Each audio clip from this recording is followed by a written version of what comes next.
Bonjour à tous, chers auditeurs, et bienvenue sur la chaîne Samary et compagnie, le premier institut de formation économique et financière de la jeunesse des 18-30 ans, même si évidemment nos portes vous sont ouvertes si vous avez plus de 30 ans. Merci de votre fidélité. Alors comme d'habitude, abonnez-vous tout de suite en cliquant sous la vidéo, mettez les pouces en l'air qui vont bien, qui nous permettent d'être référencés par YouTube et qui nous aident à nous faire connaître. Je précise tout de suite que, exceptionnellement, cette vidéo sera aussi disponible sur la chaîne YouTube de notre invité, Yannick Legendre. Voilà, bonjour Yannick. Bonjour. Sa chaîne, c'est Crypto Invest. Et donc, vous retrouverez cette interview à la fois sur Samary et compagnie et sur Crypto Invest. Vous devriez la retrouver lundi ou mardi. Donc aujourd'hui, troisième interview, après un chirurgien suspendu, Baudouin Bierry, qui était venu nous parler aussi d'écologie, après l'économiste Philippe Murer, avec qui d'ailleurs nous n'avions pas eu le temps de parler du Bitcoin, ce qui sera fait aujourd'hui, et avant Philippe Erlin, que nous devrions recevoir prochainement. Eh bien, j'ai le plaisir de recevoir aujourd'hui Yannick Legendre, que je vais laisser se présenter dans un instant, avec qui nous allons parler Bitcoin, pour le dire vite, mais aussi monnaie, énergie, révolution technologique, cryptoactifs en général, comme solution ou partie de solution à nos problèmes, et en particulier à la perte de souveraineté des Français, mais aussi Web 3.0 et souveraineté digitale, donc un programme assez chargé. Nous essaierons de ne pas être trop techniques, et en tout cas d'être pédagogues. À noter dans vos tablettes les prochaines conférences, en particulier celle du 4 mars, que je ferai en partenariat avec Fabrice Divisio et son association Je ne suis pas un danger, qui défend les droits des non-vaccinés et des vaccinés sous contrainte, où je parlerai de l'économie à l'épreuve du Covid. Yannick Legendre, bonjour. Est-ce que tu aurais l'amabilité de te présenter pour celles et ceux qui ne te connaîtraient pas encore? Bonjour Yannick. Oui, donc bonjour à tous. Mon nom c'est Yannick, donc je suis donc sur la chaîne Crypto Invest depuis quelques temps. Donc j'ai 40 ans, j'ai une formation donc d'ingénieur chimiste. J'ai travaillé dans l'industrie pharmaceutique, en production, en R&D, et en parallèle de ça, je me suis beaucoup intéressé donc en tant qu'investisseur particulier, donc à l'investissement sur actions et plus récemment donc aux crypto-monnaies par rapport à l'historique que j'ai.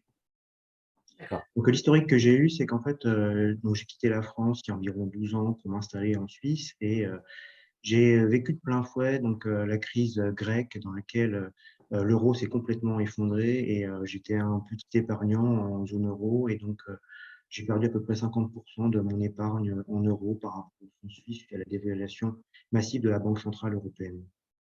D'accord. Donc, finalement, ton entrée, est-ce qu'on peut dire que ton entrée dans le Bitcoin est liée à cette période, à ce vécu à cet effondrement enfin, cette crise de la dette grecque et à cet effondrement de l'euro? Donc en fait, ça a été un des points d'entrée qui m'a fait réfléchir, parce que je me suis réveillé un jour, enfin j'étais arrivé donc en Suisse, 1 euro est égal à 1,55 franc, et je me suis relevé un jour, c'était un pour un, voire sous la parité. Donc en fait, une grosse partie de mes épargnes ont été lessivées par la Banque centrale européenne, et puis je me suis dit, faut que je fasse quelque chose, parce que sinon je vais m'appauvrir, je vais perdre toute mon épargne, et puis il faut que je fasse quelque chose pour essayer de trouver un truc hors système, des monnaies des États. Quand est-ce que tu t'es installé en Suisse pour retrouver un petit peu la chronologie des événements?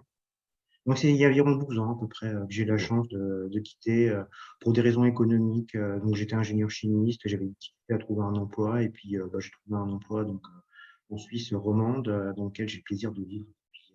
D'accord. Donc 2010 à peu près, donc c'est un petit peu avant, mais finalement c'est à peu près contemporain de la crise grecque, justement. C'était en plein dedans, On est en plein dedans. et puis tout le monde avait peur.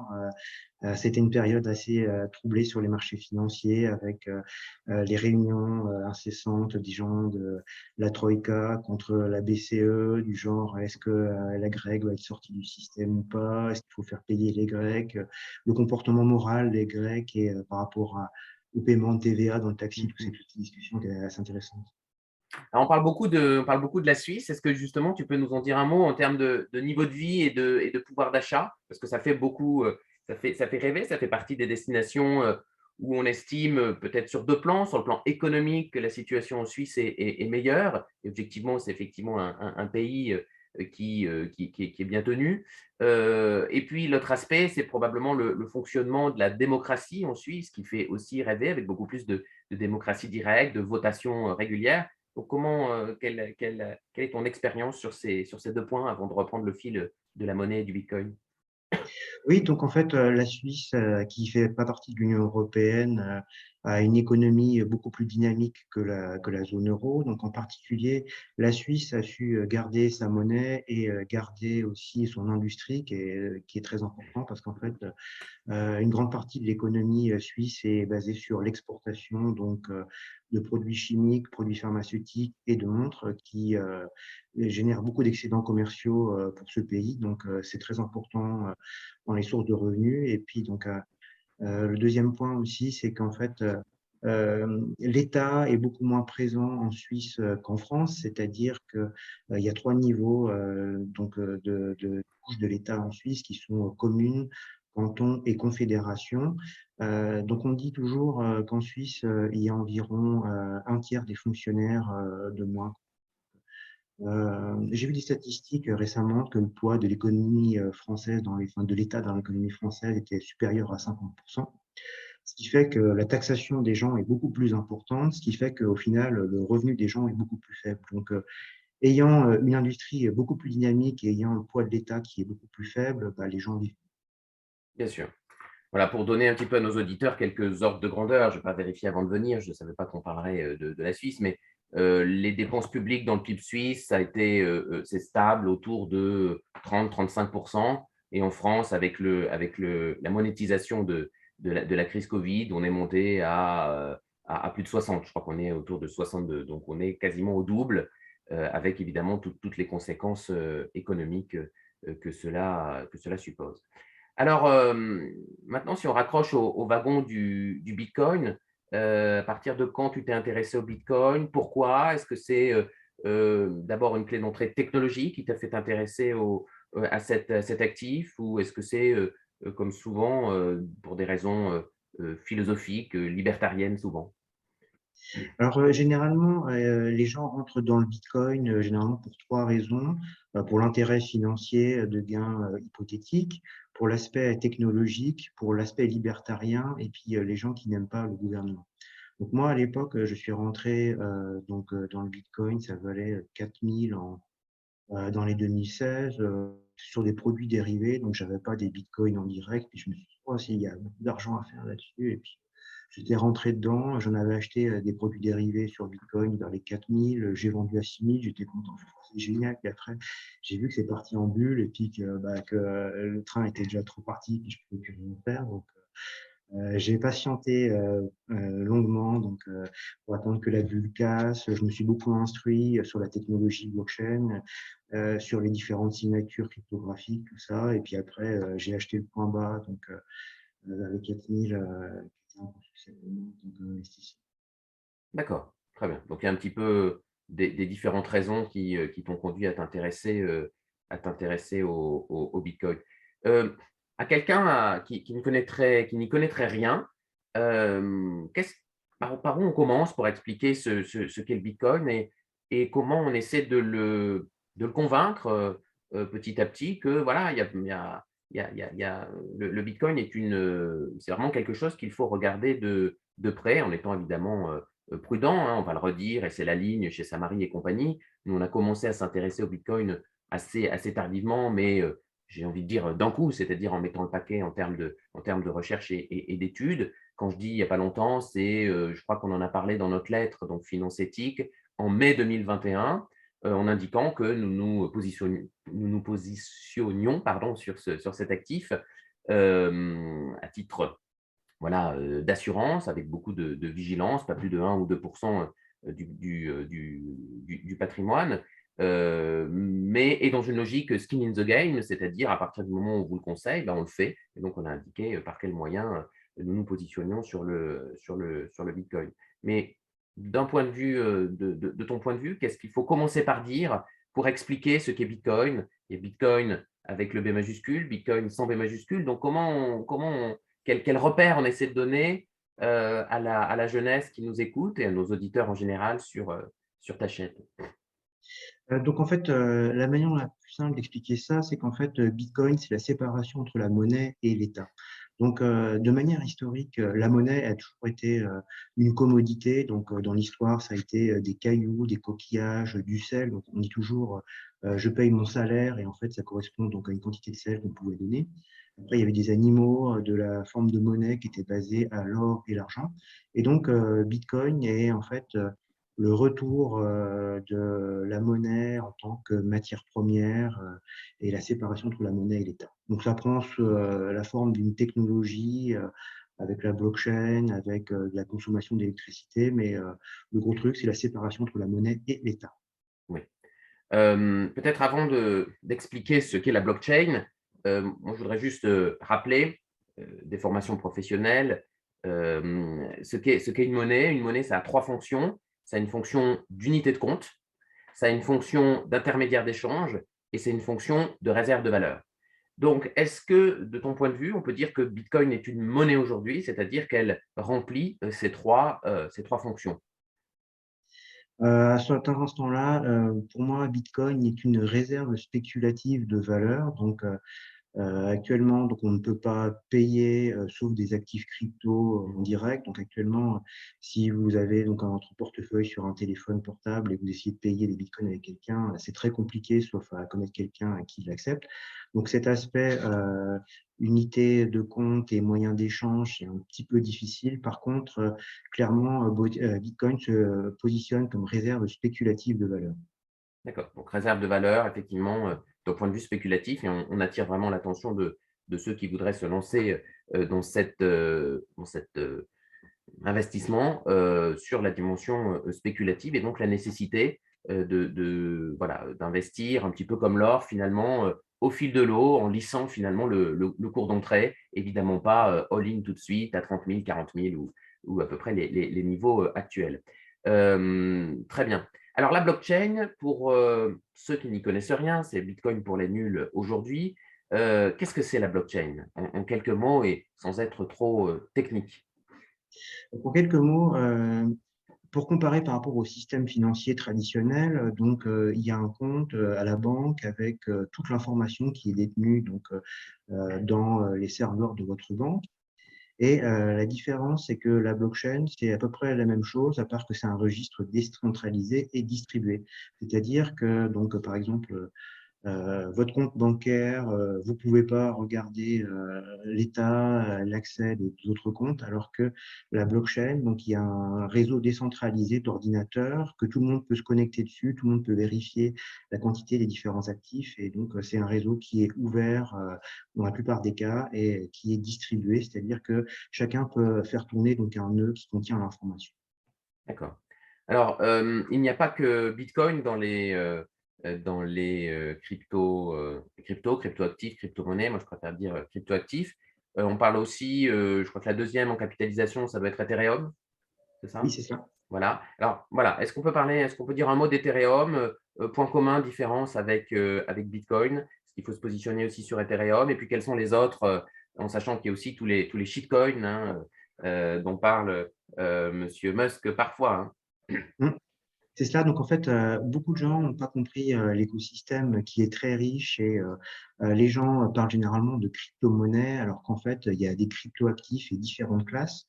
Donc, en fait, tout en haut, il y a la monnaie, donc ou la monnaie ou les crypto-monnaies. Donc, il y a Bitcoin et tous ses clones. Donc, Bitcoin, Bitcoin Cash, Litecoin et Dogecoin en particulier pour les Musk. Donc, en fait, l'aspect monétaire est une grosse partie, actuellement la plus importante. Ensuite, la technologie a évolué vers des réseaux comptables ou des plateformes de contrats, donc Ethereum, Solana, Polkadot, Cardano, qui permettent en fait de faire des contrats financiers, donc du genre dépose quelque chose dans un contrat mathématique et informatique dans lequel je génère des intérêts et tout ça est formalisé de manière informatique avec un contrat, donc le code est auditable et totalement ouvert. D'accord. Ce qu'on Donc appelle en les fait, les smart les smart contracts. c'est ça, oui, c'est les smart contracts, tout à fait. D'accord. Donc, ça, c'est la deuxième des classes d'actifs. Donc, en fait, on peut dire toujours le Bitcoin, c'est l'or digital, et après, l'Ethereum, qui est la plateforme principale de smart contract, qui est le pétrole digital. Donc, c'est un peu une forme d'obligation sur blockchain. Donc, typiquement, quand vous prêtez de l'argent à un État, ça s'appelle une obligation, donc il doit vous rendre l'argent. Et là, les plateformes de smart contract permettent un petit peu des obligations blockchain dans lesquelles la plateforme et le réseau va vous rémunérer pour participer au réseau avec un taux d'intérêt. Contrairement au Bitcoin, qui est de l'or digital, qui vous donne 0% d'intérêt. Mmh, mmh, mmh. Ah, tu dis quelque Et chose donc, de oui, non, vas-y, continue. et donc après, il y a deux autres classes qui sont le crypto capital et les jetons d'utilisation.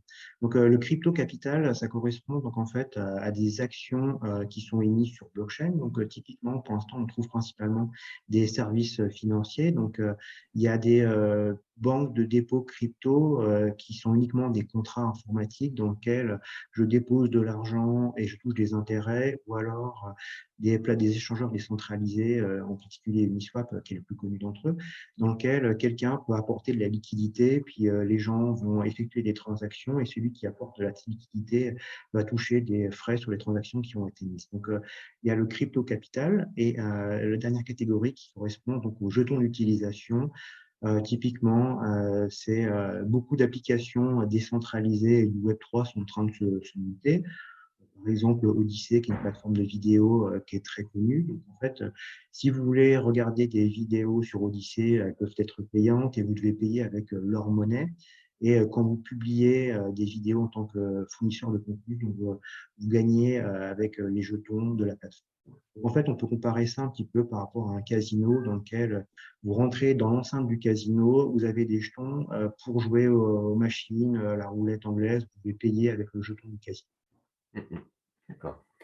Là, tu as rappelé une différence importante sur laquelle on insiste, beaucoup dans notre mensuel et dans nos émissions, c'est la différence entre les actions et les obligations. En réalité, sur les marchés, financiers, et en faisant évidemment l'impasse sur, l'innovation, de la fin ou du milieu des années 90, qu'ont été les produits, dérivés, qui n'ont pas été qu'une bonne chose évidemment. Il y a 2 grands produits, d'investissement, de placement. Il y a l'action et il y a l'obligation.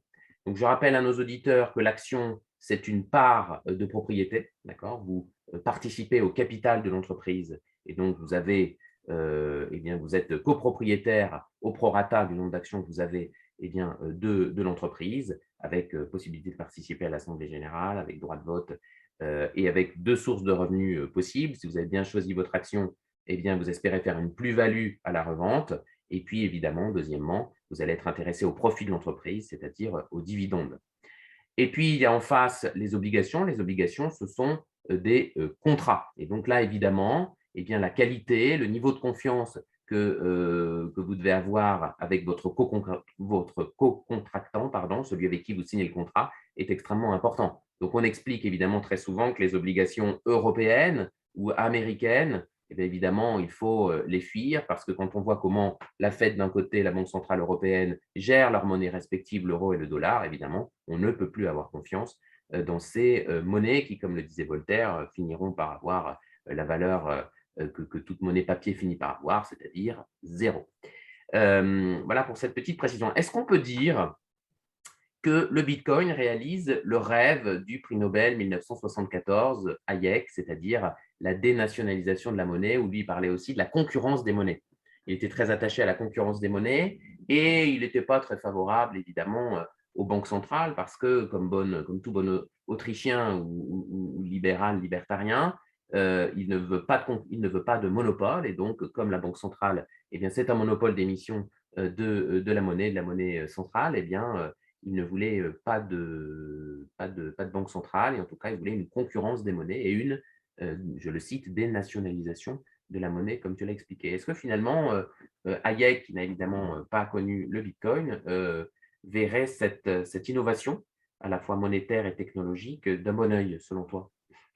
Oui, je pense qu'en fait, Satoshi Nakamoto, qui est donc le ou les inventeurs du Bitcoin s'est inspiré des travaux d'Hayek dans tout ce qui est dénationalisation de la monnaie, parce qu'en fait, lorsqu'il a publié le white paper, donc le document qui décrit comment Bitcoin fonctionne et comment mathématiquement ça fonctionne, donc il l'a publié lors de l'effondrement et lors du bail-out des banques. Donc, suite à la crise des subprimes en 2008, Satoshi avait publié que pour ça, pour sortir du monopole des banques centrales, il fallait inventer, donc il avait inventé le Bitcoin comme ça.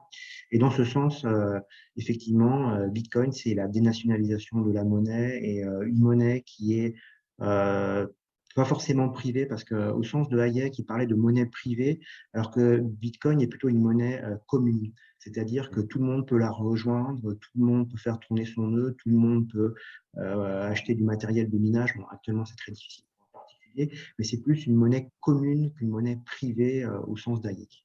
Pour moi, c'est à peu près la même philosophie.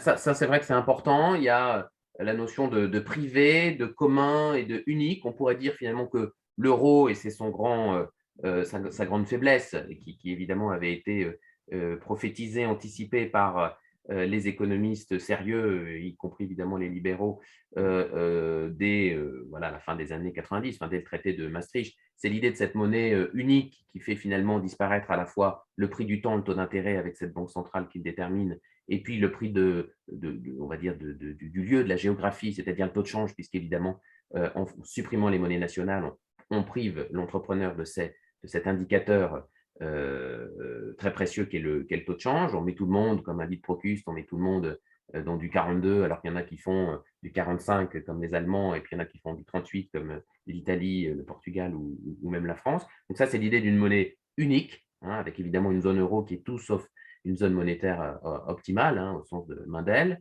Et moi, j'aime bien effectivement cette approche du Bitcoin. Moi, je le voyais plutôt comme une monnaie privée, mais effectivement, en échangeant pour préparer cette interview et puis en t'écoutant, c'est vrai, la notion de monnaie commune paraît plus satisfaisante pour décrire l'objet Bitcoin. Et même évidemment intellectuellement et économiquement, finalement, on se rapproche plus de cette zone monétaire optimale, parce que finalement, se rejoignent sur les nœuds et adoptent le Bitcoin, eh bien, ceux qui en font l'expérience et qui finalement, comment dire, trouvent satisfaction, comme sur tout marché, avec la loi de l'offre et de la demande, à utiliser ou pas, mais en l'occurrence à utiliser cette monnaie. Donc la notion non pas de privatisation de la monnaie qui peut effrayer certaines personnes, et je trouve qu'effectivement, philosophiquement, se dire qu'on sépare définitivement l'état de la monnaie peut avoir quelque chose de philosophiquement monstrueux, on va dire. Par contre, effectivement, qu'on considère Bitcoin comme une monnaie commune, comme une construction, alors pas d'un point de vue constructiviste et de haut en bas, où on reproduirait les problèmes qu'on veut justement fuir en décentralisant la monnaie, me paraît une vision assez intéressante. Alors justement, sur les conflits et les tensions entre l'État, les États, les forces étatiques et Bitcoin, on voit que il n'y a pas, pour l'instant, évidemment, il n'y a pas de règles à l'échelle mondiale. On voit que la Chine a interdit le minage. On voit que de l'autre côté, le Salvador a reconnu Bitcoin comme une monnaie officielle et subit du coup beaucoup de pression pour revenir en arrière. Quel regard tu portes justement sur ces relations aujourd'hui et puis demain entre l'État et le Bitcoin, les cryptoactifs en général, qui évidemment sont là pour priver les États de ce privilège d'émission de la monnaie. Donc, en fait, j'ai l'impression qu'il y a deux types de pays actuellement par rapport au Bitcoin et l'acceptation. Donc, il y a les pays qui sont sous le joug du FMI, de la Banque centrale européenne, qui veulent garder leur monopole, qui ont tout à perdre par rapport au fait de pouvoir imposer sa monnaie aux autres, qui sont par exemple la zone dollar et puis la zone euro, qui a le pouvoir monétaire d'imposer sa devise dans les échanges. Il y a après les pays faibles qui ont des problèmes à se financer au FMI et donc en zone dollar. Donc, le Salvador est le meilleur exemple de ça, dans lequel le FMI peut couper les obligations ou alors les émissions de monnaie envers ce pays. Donc il y a la Turquie qui peut être un pays similaire. Et après, il y a aussi tous les pays qui veulent faire détrôner le dollar et puis se dédollariser. Donc en particulier la Russie actuellement avec Poutine, j'ai l'impression qu'il est en train de lancer une campagne pro-Bitcoin dans lequel il dit en Russie, donc si jamais vous nous coupez le gaz naturel et la connexion donc, au réseau SWIFT qui est le système d'euro-dollar international, la Russie, je pense, voudrait vendre potentiellement son gaz à l'Europe. Et d'autre part, Poutine aussi dit qu'il y a beaucoup d'énergie qui est disponible en Russie et que les mineurs sont bienvenus pour pouvoir miner donc, en Russie. Donc il y a un aspect géopolitique des pays qui sont hors zone dollar et qui veulent voir comment dirais-je, le pouvoir du dollar diminuer. Et donc la Chine est entre deux parce que j'ai l'impression que la Chine veut essayer d'imposer le yuan aux autres et entre deux, contrairement à la Russie qui s'ouvre plus et étant un grand pays énergétique. Alors oui, effectivement, je partage tout à fait ce point de vue géopolitique. Et je partage aussi cette, comment dire, c'est une espèce de perplexité vis-à-vis de la position de la Chine qui, d'un point de vue, effectivement, affiche des positions hostiles sur Bitcoin et le minage sur son territoire, et qui, dans le même temps, est l'un des premiers pays à avoir mis en place, et je voudrais bien t'entendre là-dessus, un yuan numérique, un e-yuan. Je crois qu'il y a déjà un prototype qui est déjà utilisé par à peu près 140 ou 150 millions de Chinois. Et puis la Banque centrale européenne a annoncé, a même anticipé à 2023 la mise en place d'un euro numérique. Alors, est-ce qu'on peut dire que cet euro, ce yuan numérique et demain ce dollar numérique eh bien, sont des concurrents de Bitcoin, ou est-ce qu'on est sur des logiques totalement différentes? Donc en fait, les crypto-monnaies d'État, je pense que c'est une continuation du système monétaire fiduciaire dans lequel les États qui veulent transformer leur ancienne monnaie en monnaie digitale pour pouvoir contrôler les taux d'intérêt plus facilement, savoir qui a les comptes et potentiellement ça peut entraîner toutes les dérives totalitaires que l'on a avec le pass sanitaire, le pass vaccinal et tous ces genres de choses. Oui. Ça, il faut effectivement que nos auditeurs en soient bien conscients. L'euro numérique, pour parler de ce qui est plus proche de nous, l'euro numérique consisterait pour chaque Européen eh bien, à disposer d'un compte directement, finalement, comme les banques commerciales, les banques de second rang, LCL, Société Géniale ou autres, eh bien, à disposer directement d'un compte auprès de la Banque centrale européenne. Donc, de fait, on aurait une nationalisation, voire une disparition des banques commerciales qui seraient dès lors privées de leur privilège d'émission du crédit, donc d'émission de la monnaie scripturale, des mouvements sur les comptes à travers le crédit, la création de monnaie. Et évidemment, à partir du moment où vous êtes dans la main de la Banque centrale européenne, vous dépendez complètement d'elle. C'est-à-dire qu'il a même circulé l'information que vous ne pourriez pas déposer et avoir plus de 3 000 euros d'épargne sur ces comptes. Au-delà, eh bien, cet euro numérique s'auto-détruira. Donc, en fait, c'est une incitation à la consommation. Et en plus, consommation, on imagine bien consommation vers une consommation verte, une consommation pauvre en CO2, etc. Donc, on voit bien les logiques de rationnement de la monnaie qu'il peut y avoir derrière. Alors, évidemment, ça nécessiterait, pardon, c'est un peu ma marotte, ça nécessiterait une identité numérique. Ça nécessiterait, mais qui en réalité, hein, je le dis à chaque fois dans nos émissions, existe déjà. Vous allez sur le site de Thales ou sur celui d'Atos pour le QR code, mais en tout cas, vous allez sur le site de Thales.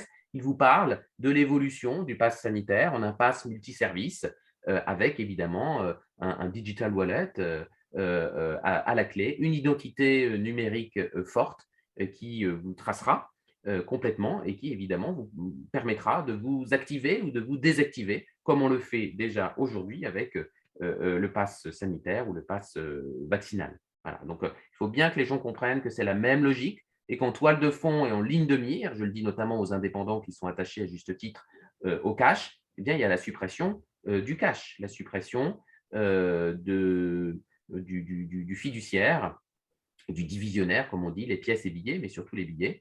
et je ne suis pas sûr que ce soit une perspective réjouissante pour les indépendants, non pas parce qu'ils font du black, mais parce que c'est une entrave à la liberté que d'imposer un moyen de paiement qui serait tracé 100%, 100% du temps. Donc ça, il faut bien comprendre la logique. Qu'il puisse y avoir des débats là-dessus, très bien, sauf que le débat démocratique sur ces sujets-là, sur l'identité numérique, sur tous ces sujets-là, n'est jamais posé, et probablement parce qu'il n'était prévu de les mettre en œuvre qu'à partir de 2030, et que, à la faveur, comme l'a dit Klaus Schwab et le World Economic Forum, de la gestion sanitaire, tout ça est écrit dans des livres, hein, ce ne sont pas des élucubrations, eh bien, à la faveur de cette gestion du Covid, eh bien, ils ont accéléré et donc, évidemment, comme ce ne sont pas forcément des amis de la démocratie ou des États-nations, en accélérant, ils ont souhaité faire l'économie de débats démocratiques, pourtant de première importance sur tous ces sujets. Donc, vraiment, la disparition du cash est quelque chose qui est un objectif qui va très bien avec un capitalisme de surveillance, avec cet autoritarisme dont parle Yannick, pour pouvoir tout contrôler. Je voudrais redire aussi que quand on s'est intéressé à Bitcoin, sans être des early adopters de 2009 ou 2010, on a regardé 3 points qui nous ont intéressés et qui ont fait qu'on s'est positionné là-dessus. Et je voudrais les rappeler, je crois que c'est dans la lettre du mois de mai 2021.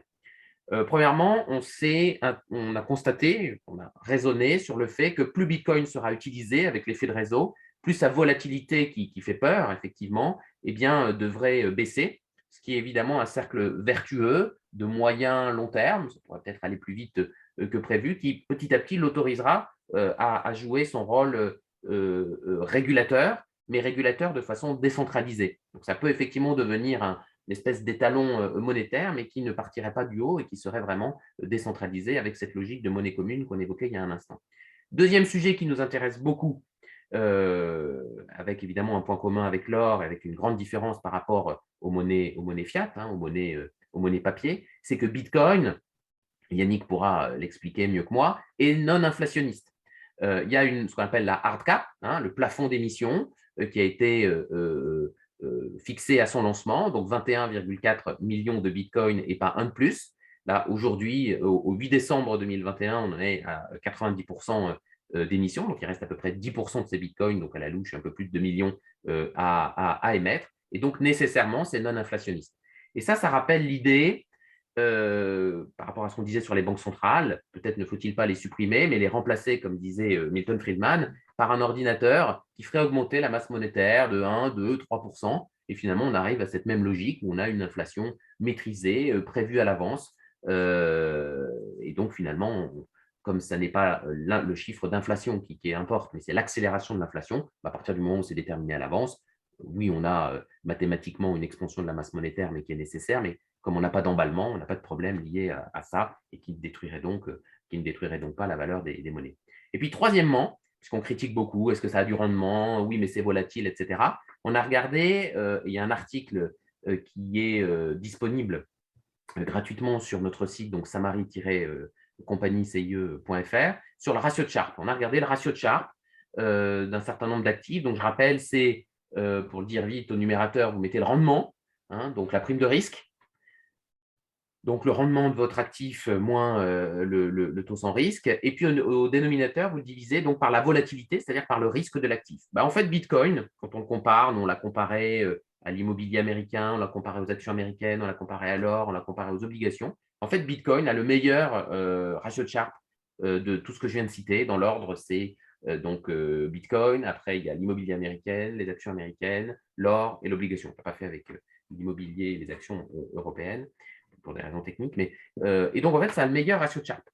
Et donc, ça veut dire que par unité de risque, hein, de prise de risque, eh bien, Bitcoin a le meilleur rendement. Donc, évidemment, compte tenu de sa volatilité, du caractère spéculatif, on ne vous dit pas d'en mettre 10, 20, 30%, à titre d'assurance, d'être exposé au Bitcoin à hauteur de 1, 2, 3% de votre portefeuille, de votre patrimoine, ça peut faire sens, y compris philosophiquement par rapport à tout ce qu'on a pu dire. Et donc voilà, je voulais juste rappeler les 3 raisons qui nous ont fait nous intéresser, puis nous positionner sur Bitcoin il y a une petite année maintenant. Est-ce que tu voulais réagir sur un des points que j'ai évoqués, peut-être sur le caractère non inflationniste du Bitcoin, ça c'est quand même un point important. Oui, tout à fait. Donc, c'est exactement le e-cash de Milton Friedman Mm. qui avait dit que pour résoudre tous les problèmes monétaires, il faudrait que la monnaie soit créée par un ordinateur avec une inflation fixe. Et c'est exactement le concept de Milton Friedman. Par contre, je crois que Milton Friedman parlait d'une inflation constante, Mm. c'est-à-dire 1 ou 2% par an, alors que Bitcoin, l'inflation diminue avec le temps par Oui, le halving qui est tous les oui, 4 ans, que la oui, diminution de Bitcoin générée par chaque bloc d'AID. voilà.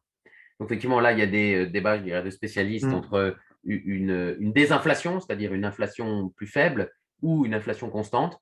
Mais par rapport au monde complètement inflationniste dans lequel on est, on aurait déjà un progrès. Et si on n'en est qu'à débattre entre la solution d'une désinflation ou d'une inflation constante à la Friedman, c'est qu'on aura déjà bien progressé. Alors on attaque souvent Bitcoin, Christine Lagarde en tête, pour de très mauvaises raisons. Alors, on dit que c'est le lieu de tous les blanchiments, de tous les trafics, etc. Est-ce qu'on peut répondre déjà à cette première attaque?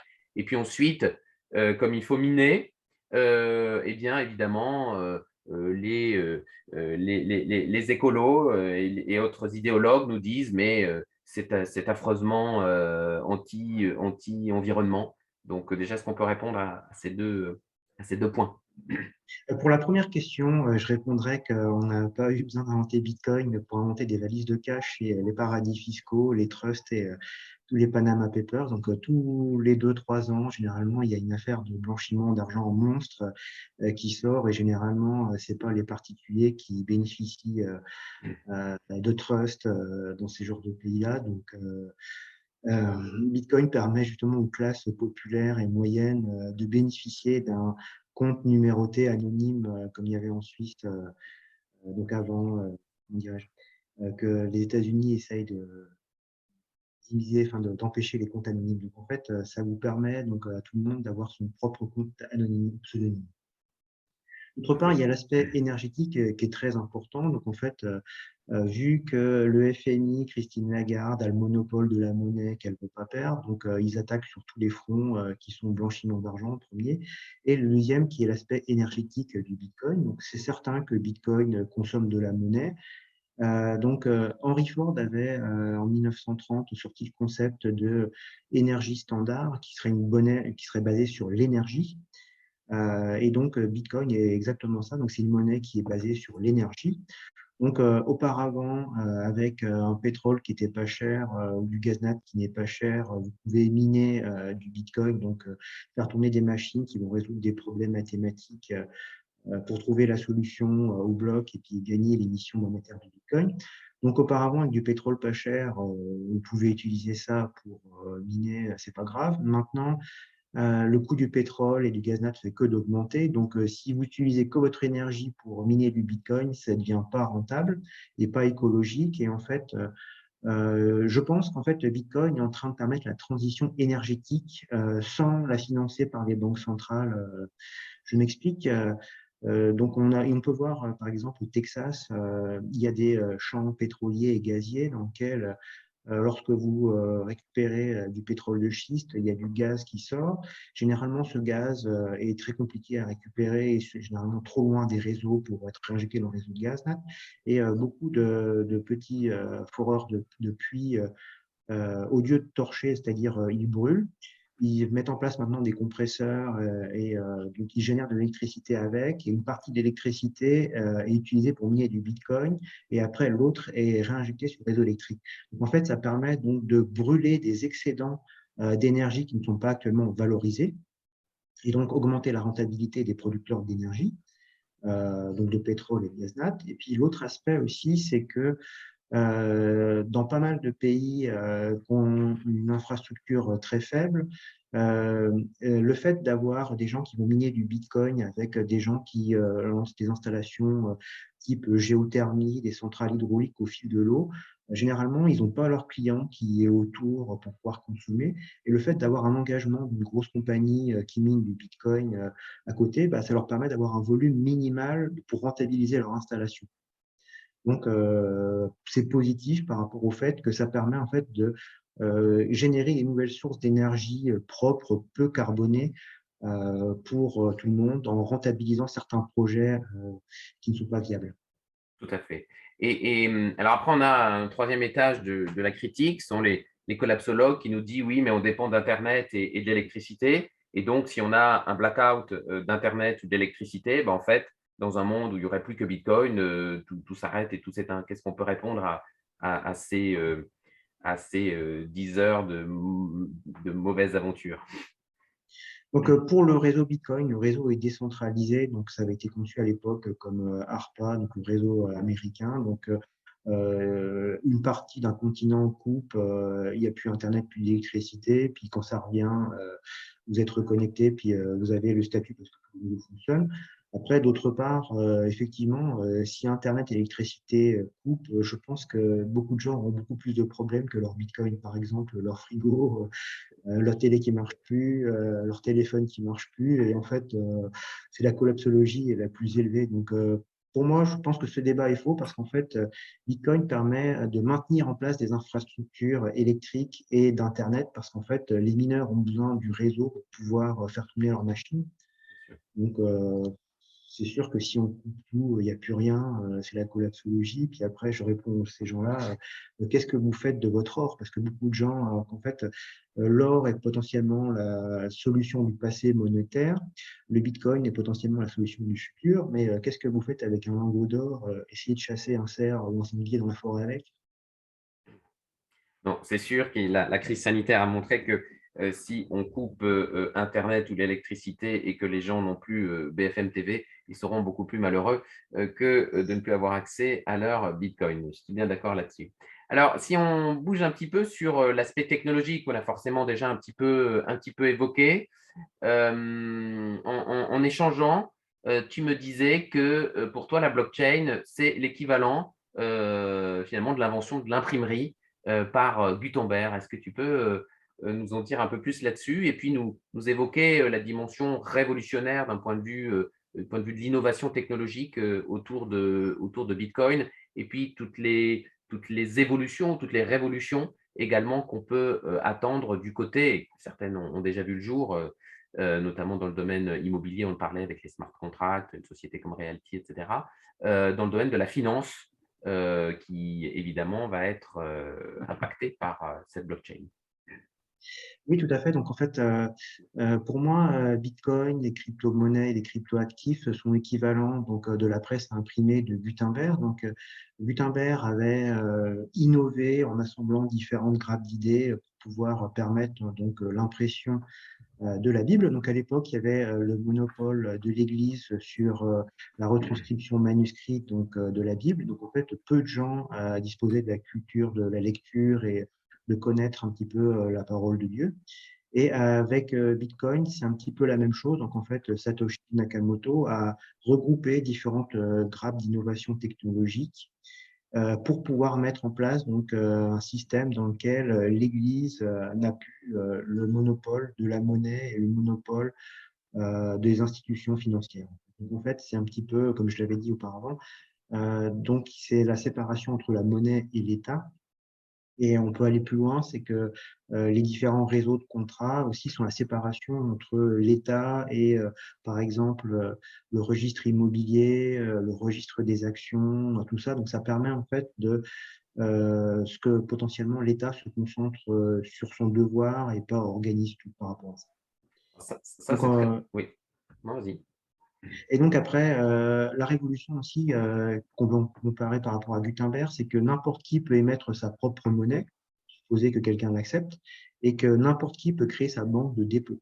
Donc, on l'a vu, donc le monopole des États par rapport à la monnaie est certain, et donc Bitcoin a fait éclater ce monopole d'émettre sa propre monnaie. Et après, donc les contrats intelligents sur blockchain permettent aussi à n'importe qui de créer sa propre banque. Donc avant, il y a aussi donc le monopole avec les différentes conventions que si vous essayez d'être intermédiaire financier ou de créer votre banque, aucun particulier n'a les moyens juridiques et financiers pour pouvoir se lancer parce que tout est un petit peu serré par les gens en place pour verrouiller tout le système. Et donc, ça permet donc à n'importe qui de lancer sa propre banque crypto en visant un contrat. Après, est-ce que les gens s'en serviront? C'est un autre débat, mais l'aspect de liberté et de création est validé par rapport à ça. Oui. Et effectivement, ce qu'il faut bien que les gens comprennent, c'est qu'on n'est pas, en tout cas, la vision qu'on défend n'est pas celle d'anarchistes ou d'anarcho-capitalistes qui ne veulent plus du tout d'État. Au contraire, tu viens de le dire, c'est qu'on veut que l'État fasse bien ce pourquoi il est missionné, ce qu'on appelle la régale, les missions régaliennes. Donc, on peut lui laisser la justice, on peut lui laisser la diplomatie, l'armée, la police, la sécurité intérieure, etc. Bien évidemment. Mais après, il y a tout un tas d'autres domaines sur lesquels, en voulant être partout, il n'est nulle part et il assure mal, enfin en tout cas, il ne faut pas vivre en France pour se rendre compte que la justice fonctionne mal, que l'éducation fonctionne mal, que le système de santé fonctionne mal, etc. Et ça, c'est lié au fait que l'État, en voulant être partout, n'est plus nulle part et n'est même plus efficace et fort dans les domaines qui sont les siens.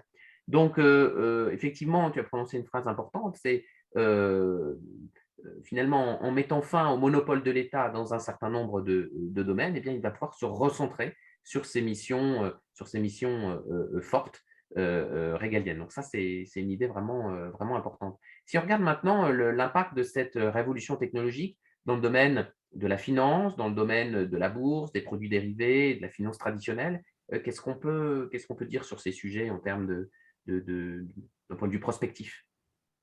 Donc, là, actuellement, la finance traditionnelle est en train de migrer sur l'open finance ou la decentralized finance, la DeFi, Le généralement, DeFi, oui. comme on parle. Mm. Et donc, avant, on trouvait des produits purs crypto dans lesquels vous aviez des jetons, des tokens de crypto actifs qui étaient uniquement liés à l'écosystème crypto. Donc, c'était totalement digital. Et donc, la plupart des gens qui avaient peur de ça, parce que c'était que des choses digitales sans aucun lien avec l'économie physique, c'est tout à fait compréhensible leur peur. Néanmoins, la finance traditionnelle est en train de migrer et d'utiliser cette plateforme technologique que représentent les smart contracts. Donc, je peux citer par exemple les exemples de Realty, qui est une entreprise américaine qui permet donc d'acheter des parts d'immobilier. Donc, vous pouvez acheter par exemple un 10 millième d'une résidence immobilière ou d'un petit immeuble. Et donc, ça vous permet donc d'investir dans l'immobilier en direct en étant propriétaire, vous êtes copropriétaire de l'actif sans utiliser donc par rapport aux investissements traditionnels qui sont les sociétés civiles immobilières et les CPI, dans lesquelles une société est en direct, fait intermédiaire entre vous, puis vous charge de beaucoup de frais. Donc ça, c'est un petit peu disruptif comme modèle parce que ça vous permet d'être propriétaire du titre de propriété et pas d'être actionnaire d'une société qui a un panier d'actions. En fait, vous pouvez choisir dans quel produit vous investissez et pas mandater quelqu'un pour le faire. Le deuxième point qui est intéressant aussi, donc, c'est les obligations et les prêts. Donc, le Salvador, donc bientôt, je pense au mois de mars, va émettre des obligations dans lesquelles ils vont demander de l'argent donc en dollars et une partie en Bitcoin, et puis ils vont investir ça pour créer Bitcoin City, qui serait potentiellement le nouveau Monaco d'Amérique centrale, dans lequel ils veulent créer une ville nouvelle avec très peu de taxes et qui utilise donc l'énergie volcanique pour miner du Bitcoin et puis pour alimenter en électricité cette ville. Donc, il y a ça. Et après, il y a une nouvelle classe d'actifs qui sont aussi les prêts. Donc, c'est tout nouveau. Donc, il y a possibilité que certaines entreprises émettent des obligations sur un nouveau produit qui est sorti récemment. Et donc, un particulier peut prêter de l'argent maintenant direct à une entreprise sans passer par l'intermédiaire d'une banque. C'est totalement nouveau, ça aussi, c'est en train d'arriver. Oui, on voit que c'est un gisement d'applications nouvelles, euh, dispositifs, d'outils nouveaux qui sont plus disruptifs les uns que les autres et qui touchent à la fois le métier du notaire, le métier de trader, enfin tous les métiers sont d'intermédiaires, comme tu le disais, dans le domaine immobilier. Voilà. On ne peut pas. L'idée, c'est quand même de faire comprendre que qu'on soit pour ou contre d'un point de vue philosophique, est-ce qu'il faut séparer l'état de la monnaie de l'État, etc. Ça, c'est un débat de fond qui est intéressant. Mais Au-delà de ça, on a une révolution technologique qui est là, qui a un potentiel énorme, qui est effectivement de l'ordre de l'invention de l'imprimerie par Gutenberg, voilà, qu'il est bon de comprendre. Et donc, il est pertinent de s'emparer aussi, car ça peut venir bouleverser un nombre incalculable de professions, de métiers, de secteurs et même certains fondements hein, de notre société. Alors, pour conclure et entrer dans la dernière partie de ce très riche entretien, la question du Web 3.0, de la souveraineté digitale, de la capacité finalement que la blockchain aurait eh bien, de nous libérer dans un certain nombre de domaines. On a vu par exemple que nos données médicales sont maintenant à la disposition, je ne sais plus quelle société, je crois que c'est Microsoft. Donc, comment on se réapproprie grâce à la blockchain un certain nombre d'éléments, de nos données, de notre capacité à nous informer aussi. On l'a évoqué avec Odyssée tout à l'heure et toutes les plateformes alternatives. Donc, tout ce qu'on appelle finalement le Web 3.0. Oui, donc le Web 3.0, qui est la révolution d'Internet nouvelle, qui suit au Web 2.0, qui était donc Facebook, Amazon, YouTube. Et donc, ces plateformes permettent en fait d'avoir une identité qui est la vôtre et qui n'est pas forcément à votre nom avec votre email et dans lequel vous êtes identifié par votre portefeuille qui dépend de vous, que vous pouvez créer facilement. Et donc, cet écosystème de Web3 est en train de faire venir beaucoup d'applications qui peuvent être, par exemple, des services de stockage de fichiers encryptés. Donc, on peut penser donc à Google Drive actuellement, dans lequel vous chargez des fichiers. C'est aux États-Unis. Est-ce que c'est encrypté? Est-ce qu'ils comprennent vos données? Personne ne le sait. Après, il y a les plateformes vidéo. Donc, actuellement, il y a beaucoup de censure politique quand vous êtes contre la pensée bien pensante de certaines personnes. Et donc, sur Twitter, sur YouTube, vous pouvez être censuré. Et donc, avec le Web 3.0, vous publiez sur une plateforme qui est neutre, qui ne dispose pas de vos données, qui sont décentralisées, et personne ne peut vous censurer. Donc, vous pouvez diffuser par vous-même votre propre information. Donc après, il y a des services de messagerie aussi. Donc en termes de mail, généralement, pour revenir à Google, donc, comme beaucoup utilisent Google Mail, Gmail. Donc sur Google Mail, bah, vos mails sont aux États-Unis, vous ne contrôlez rien, rien n'est encrypté. Et l'amélioration qu'il y a eu, c'était ProtonMail, qui est donc un service suisse dans lequel votre messagerie est encryptée, par contre, toute l'information est en Suisse. Et il y a une nouvelle génération de mails qui s'appelle Dmail, par exemple, dans lequel vous créez un contrat dont vous prenez les données et tout est encrypté et c'est décentralisé. Donc, il n'y a pas de point de faillite unique et vous êtes propriétaire de vos informations. Après, il y a tout ce qui est donc NFT. Donc, beaucoup de gens rigolent par rapport aux NFT qui sont les non-fungible tokens, donc des jetons non fongibles. Donc, ça peut être beaucoup de gens voient ça comme des images digitalisées qu'on peut s'échanger, des choses comme ça. Certes, c'est le vrai, mais le milieu va évoluer vers, par exemple, le livre, la musique. Donc, actuellement, quand quelqu'un qui écrit un livre veut vendre son livre, même en PDF, vous devez passer par Amazon, Rakuten et Adobe Publisher, qui sont des plateformes centralisées. Donc, si vous écrivez un livre qui ne plaît pas, vous pouvez vous faire tirer des plateformes. Et donc, des nouvelles plateformes sont en train de venir dans lesquelles vous pouvez publier vous-même sur un protocole qui est non censurable. Et donc, vous pouvez publier vous-même votre propre œuvre artistique et être rémunéré en direct. Donc, il y a ce modèle-là pour la musique qui est en train de se développer. Donc, disrupter Spotify en particulier, dans lequel n'importe qui peut publier ses propres chansons et être écouté s'il y a un auditoire. Il y a l'aspect aussi des réseaux sociaux. Je vais parler de Twitter qui censure vos comptes si vous tenez des propos qui ne sont pas en phase avec les conditions générales communément admises. Donc, il y a le même genre de réseaux sociaux qui est en train de se créer dans lequel, avec votre identité digitale que vous pouvez choisir et qui n'est pas liée à votre passeport européen d'identité, vous pourrez être propriétaire de vos données, puis personne ne peut vous censurer. Et donc après, il y a l'aspect aussi des données médicales qui est très, très important.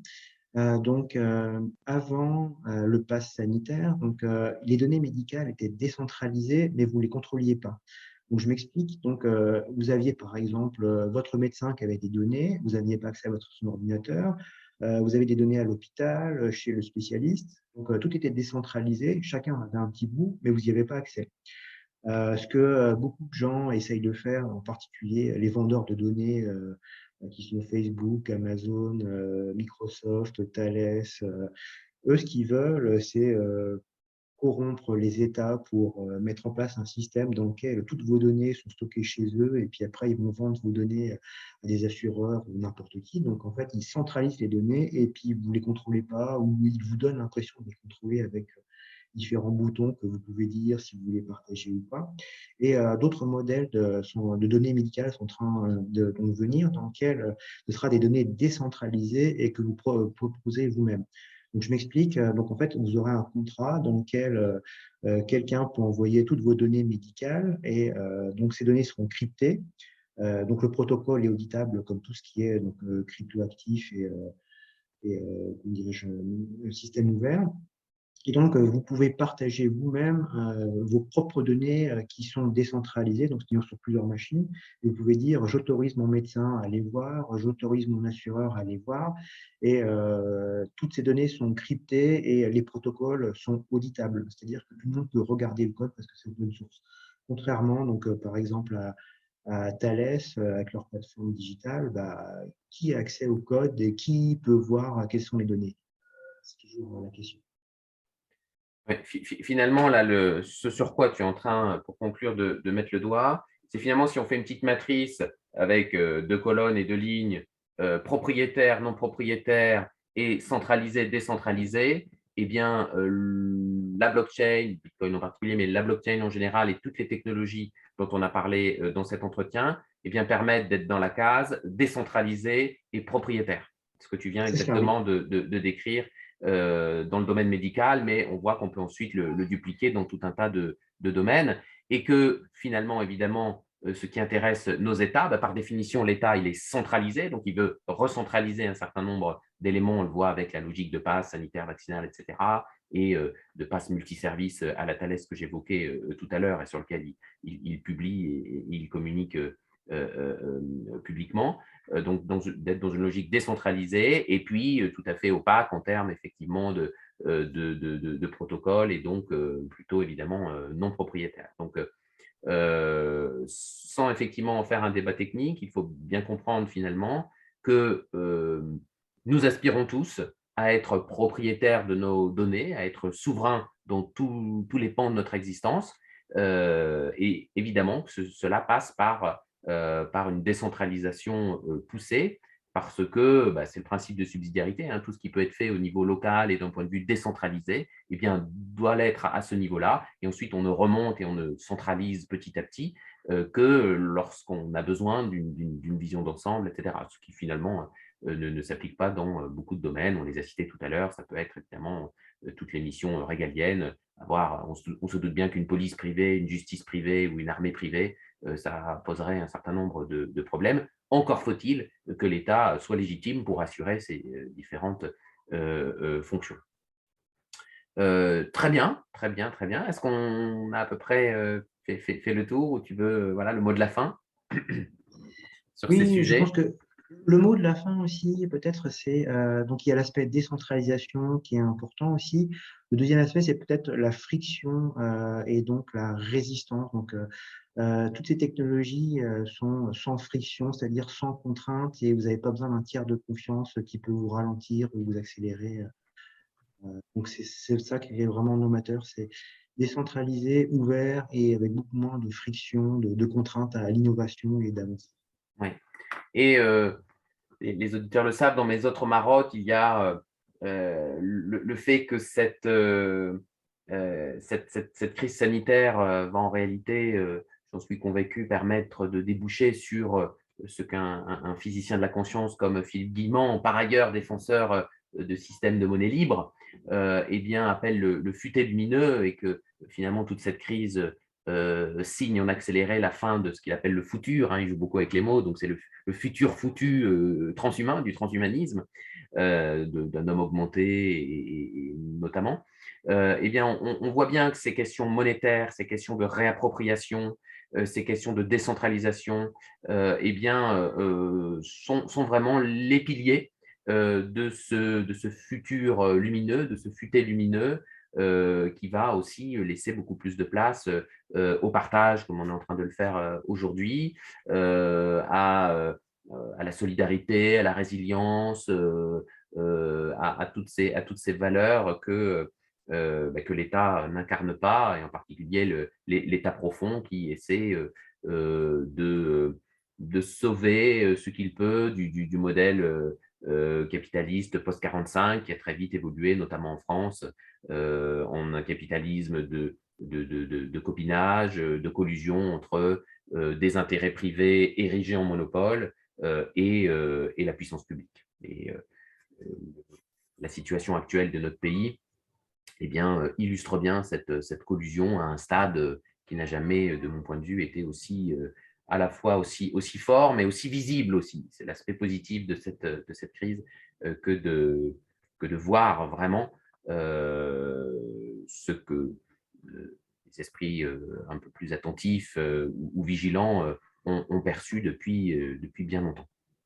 Très bien, bah, écoutez, écoute, Yannick, je suis très heureux d'avoir eu, cet échange avec toi. J'ai appris beaucoup de choses, aussi, parce que je ne suis pas un connaisseur, technique, du bitcoin, hein. J'ai bien compris la philosophie qui le sous-tend.